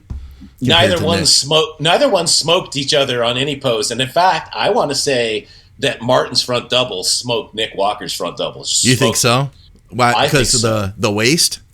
Just the taper, the waist, the balance, you know, he has quads that match his upper body kind of thing, and he just flows better. It's not that Nick Walker has small quads, it's just that he's more of a mutant than than Martin's just pretty top to bottom. Yeah, Nick's never going to have like the pretty thing, but he can be just so freaky. I feel like that's what it's hard to I don't know, man. It's hard to be that freaky. Like I think back, remember when we saw Rolly, and like Rolly at Rolly's best was just like, I'll never forget. He was like a different animal, man. You saw everybody on stage, and then Rolly was like a different animal up there, you know? Yeah. He was incredible at his best. So I look forward to seeing what happens with Martin here. Oh, it looks like he did something with the Tren Twins too, helping the Tren Twins pose. These guys both, you know who these guys are, Vij? No, I don't know who the Tren Twins are. I can only imagine that the name is letting us know exactly who they are. I think they're from around here, actually. Believe it or not, they're from Michigan. Well, I didn't follow them very closely, but then when I did see some of their videos earlier on, they were training at Royal Oak Gym. No kidding. Wow. Yeah, because you can't miss that gym. The colors, the walls, you know what I mean? The stripes and stuff. No. Like, you know exactly what that is. I could pick that gym out from 100 easy. Right. Well, I don't know anything about these Tren Twins, but they look like they got a nice place. Yeah, they're kind of humorous from what I understand. Yeah. I wonder if they have. I don't honestly, man, because I haven't really followed them. Let's see if I put. What if I put Tren Twins in? Here we go, Tren Twins. I bet they have a huge following. Imagine. Yeah. They got a lot here. Let's see. Let's see if I can find any of their stuff. Like, what's some of their good content here? Yeah, I wouldn't mind checking out some shape. Let's see like that side chest. I wouldn't mind seeing that side chest up there. This one right here. Yeah. And they're twins, you said? I don't even know, to be honest, man. I don't know if I think they are brothers. I don't know if they're twins. Well, they're both good side chests. The guy on the left has a better side leg going on, but they're both good side chests. Yeah, I think. From what I heard, they're going to compete, but one of them did classic, the other one did bodybuilding. They didn't want to compete against each other. Gotcha. They look good, man. Similar. That's some decent muscle on them. You know what I mean? Yeah, pretty good. Yeah, but they also have that goon lighting going on. You know? Oh yeah. Yeah. It is good lighting, that's for sure. It's very good lighting. Let's see here. I want to know where's their content though. Like, are they on YouTube or something? See if I put in Tren Twins here. I bet they have a thing. I don't know. I've never heard of them before. All right. Well, we're just going to go for it here. Let's go to their page. Let's see. Beach day at Jersey Shore. Time to bulk. Oh, boy. Eat big to get big. Don't take anabolic steroids. I think that's a review of Jeff Nippard's video. Oh, okay. What looks good here? We'll watch one of these. How about this one? Anabolic grocery tips and arm day. Yeah, sure. Go for it. In arm day. I'm going to turn the volume down because there's music. There's, I think, copywritten music here. Oh, yeah. Oh, they're at the range and everything. Yeah. Wow. These kids look cool. Shit. I'm liking these guys already, honestly. This is truly the first video I've watched by them. I've never even heard of them before today. So. All right. Today's already started terrible. Started my day with trend cough. We don't have any groceries as Holy well. shit. You know, we got arms on the clock, and I need an optimal breakfast to get a good arm pump. I can't just spawn egg whites, so we're gonna go to the grocery store real quick. The main reason I started working out is, well, for sports, but also because I love to eat. So I work out so I You can relate to that, Vij. You like right good now, food. Yeah. That is not happening. I'm working out to look shredded for nobody besides myself in the mirror and you guys. I never comment on nobody's video, but I see this one motherfucker. He just gluttonous as shit. Coming from a guy who's eating a whole box of crumble cookies, I don't think I have that right, but I just see it and I get pissed off like, you gluttonous piece of shit. You shouldn't be eating all that. You don't need that. You're fat as fuck. Get in the gym. Roid rage. I got plenty of that going around. Plenty of roid rage, man. It's not even roid rage. It's hunger. Hangry. I'm hangry. We eat every meal next to each other. We train every single day next to each other. We cheat on our diets together. I'm 195 next to 185. Wait till I get to 185, bro. Wait, I'm behind. I lost like 2.5 pounds overnight. I went to bed the hungriest I've ever was and woke up the leanest I ever was. So those two So trains, he's 100. He's 185 to lose weight. pounds. Being hungry and going to get groceries is the worst thing you can do. I gotta get a haircut today too, so I can look all pretty. You guys want to go see us get groceries for the 100th time? Let's go to get the grocery store together. You guys sick of that? How many views does this video have? Curious. This video has, hold on a second, I can't see it from here. I can't tell, Vij. It has 702,000 views, and it's a month old. We'll probably get that many views on this video. We'll get close to that. Oh, well, yeah. Eventually. In a month, for sure. No, yeah. We never had 702,000 views, actually, so there's that. If you added them all up in the 10 years we've been doing this, I don't think we're going to... Because I don't like eating the same thing every day. What about our fruits and veggies? Go ahead. Explain this one. Just get the powder. This is a fucking fat source. Kids. Clean fats. Just avocado. It's good as fuck. And then you're going to want to get the Lighthouse cheddar cheesy Paw Patrol dip snack packs. Make sure you got any white. You think they're a Kroger? It's like a Kroger. It looks like it is. I don't know about you, but I like grocery shopping. It's one of my favorite things to do, Vij. I like the grocery store. Of course. Of course. Yeah, when my wife was just my girlfriend, I would take her to the grocery store for dates. Yeah. I know what you mean. Yeah, that was the best. You pick out all your favorite foods and stock the house up. Yeah. Oh yeah, pick out all my favorite junk food like cereals and stuff. Yeah, it looks like it could be a Captain Crunch. Could that be a Kroger? I don't know. No, is it a Walmart? Oh, you know, it might be a Walmart. The sign, like the meat case, that all looks familiar. Chicken tenderloins. Yeah. Free range, okay? You know what like free range means? That they throw all the chickens in the range and then they fucking shoot them with a shotgun. California Is that how it works? I don't like anything in California. I don't know if that's how it works, Tren Twins. Yeah, if you're eating these for gains, then it's gonna be fucking impossible to get gains. That's a plant-based food. I like that. Bitches. I mean, it's not even lower calorie. What is the point of impossible wild nuggets? That's impossible Gross. to digest. That's what it is. Yeah. All right, I'm gonna fast forward here and see what else happens. Yeah. So let's see. Looks like we got it back home. You never want to show the weight that you're scared that this is some heavy ass weight. They have a home gym set up here. I was about to say that. So they got a home gym and probably go to the gym too. Hey, they're like me. Hey, I could be a Tren Twin. Look, you could. Look at there's a Red Wings jersey they've got there.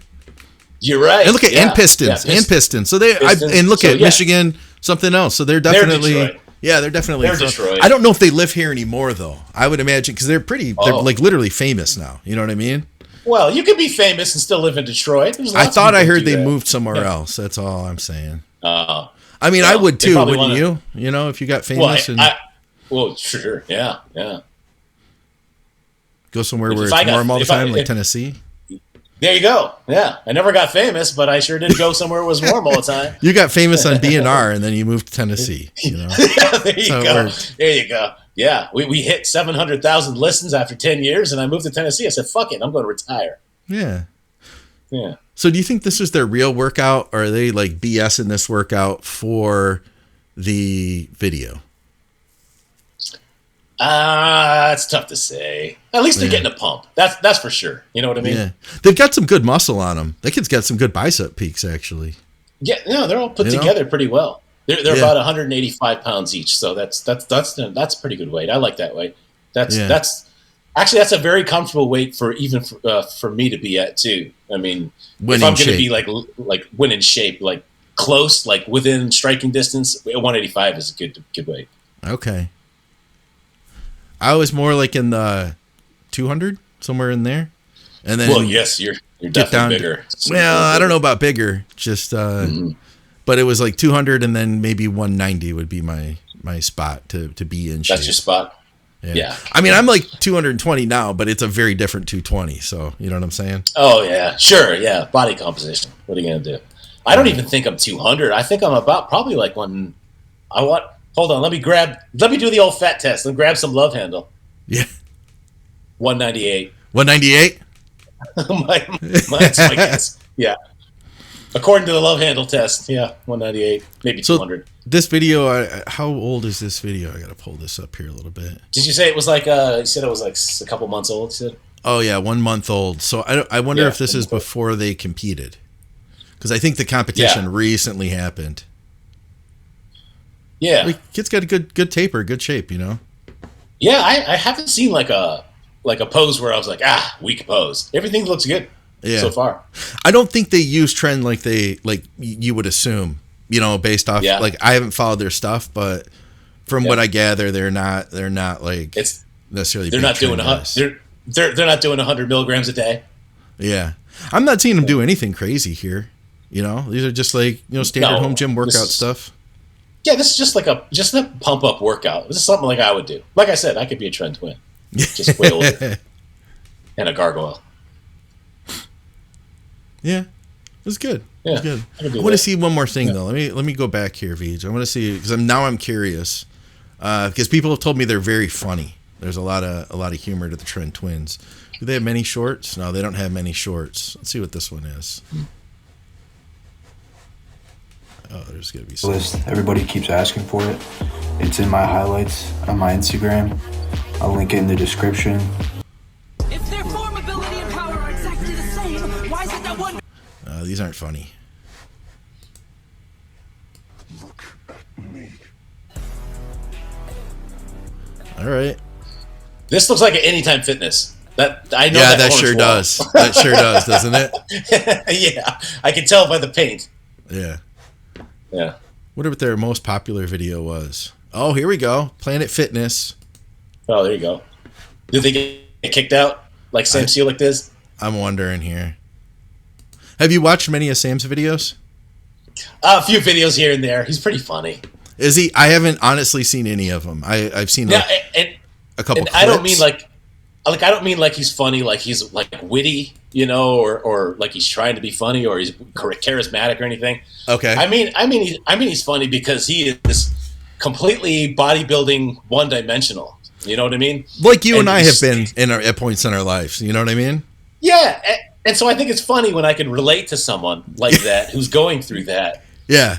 And all they ever talk about is different poses and bodybuilding, everything bodybuilding related. You know the type, and you were that type at some point too. So yeah, that's where Sam Seelick's at right now in his very young age. So it's a great place to be too, funny. though. You know what I mean? Yeah. It's like life is simpler. Life is a lot simpler then. Yeah, and it's fun as hell. He's just eating and training, and he decides to get lean one day. Starts dieting.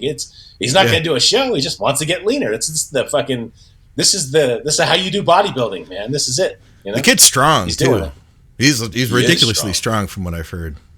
He is very, very strong. Yeah, like cock strong.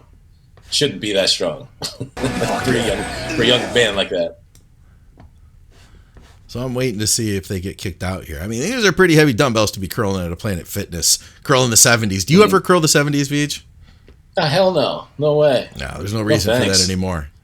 No. That sounds like fucking tendonitis. It's waiting to happen. Yeah. I don't think they get kicked out. That's what my guess is. Oh, that's good. Yeah. Well, they're not training hard enough then. If that was Mike Katz's gym, he would have kicked your ass out a long time ago. Yeah. It's funny. My wife we were watching Pumping Iron the other night. Oh, she watched it with you.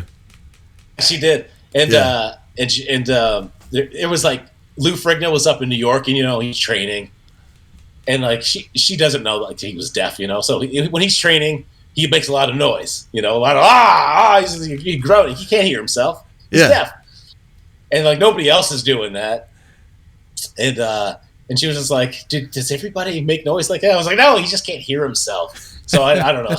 I don't know why I brought that story up. I saw them training and making some noise. Oh, it was that. It was a funny story about Lou Ferrigno. Like, I guess Joe Gold hated people making noise in his gym. Yeah. And Lou Ferrigno would come to the gym, and he's deaf. He can't hear himself, but he would be making noise. And like Joe Gold would be like, "Hey, will that kid shut the fuck up over there? He makes too much noise." He's a poor deaf guy. I think at some point he was just like, I can't train there no more. He went up the road to World's Gym instead. yeah. Or the Golds. He went to training. I think he went from Golds to Worlds. Oh, he got kicked out of Worlds. That's what it was. Yeah. After Joe Gold moved on there, I would have loved to check that World's Gym out though. That seems like that was like where the serious people were. They weren't there to mess around and throw people through windows and beat each other up. They're just there to work out. Yeah, that's where everybody who was like real serious about it from Gold's Gym, they would go to World's Gym. Yeah. That's like where all the champions were. Yeah. Even Arnold was over there at some point for like many years. Yeah. And then you had like the old version of the Tren Twins, who were the Barbarian Brothers. They were back at Gold's. They were knocking people out and stuff, along with the WWF wrestlers and everybody else. That's right. That's how you Tren Twin correctly, by the way. By like David Paul and what was the other one's name? David and not Michael. David Paul and John. No. Oh, jeez. The Paul brothers. Oh, we're having one of those fucking brain fart moments. They're supposed to. Here we are supposed to be bodybuilding nerds. We can't think of people's names. Know. We're losing our memory. It's because we're getting old, Vij. That's. Yeah, I know. I told you we got to change the name of the show to Bodybuilding Olds Radio instead. Peter. It was Peter. Yeah. Peter. That's right. Peter and David Paul. That's right. Yeah. Now those guys were fucking freaks, dude. They were strong. They were unbelievably strong. But listen, if these kids, the Tren Twins, they keep doing what they're doing, they look young still. You know what I'm saying? So give them like 5 years of this or less, I wouldn't be surprised if they catch up to that. I want to say that both the Paul brothers were like big people also. They weren't just jacked. Like I think they were like had bigger frames than the Tren Twins did. Like they were tall and very wide. We need to ask John. Like, John would know. Sure. John, I wonder if John ever hung out with them. That's a good question. I bet he hung out with one of them because one of them kind of stuck around. He was real artsy and he still did stuff at the gym. And yeah, I'd imagine that John knows somebody. John knows one of the Pauls. I know for sure. Yeah, I'm sure he does. Yeah, he's probably seen him compete. Everything else. Yeah.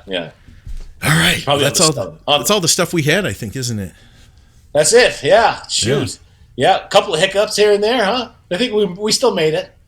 Hey, you know what? That's like old times. Half of the shows we ever did, we were just fucking up half the time. You know? But they didn't know. People didn't know. They just no. That's the beauty of editing. You just edit that shit out. Yeah. No one ever gonna have a smooth experience. Yeah. All right. Hey, are we good? We're good. That is it. We'll catch you. Well, good. We'll catch you next time for Bodybuilding Nerds Radio and Scott McNally. I bid you adieu. See you guys.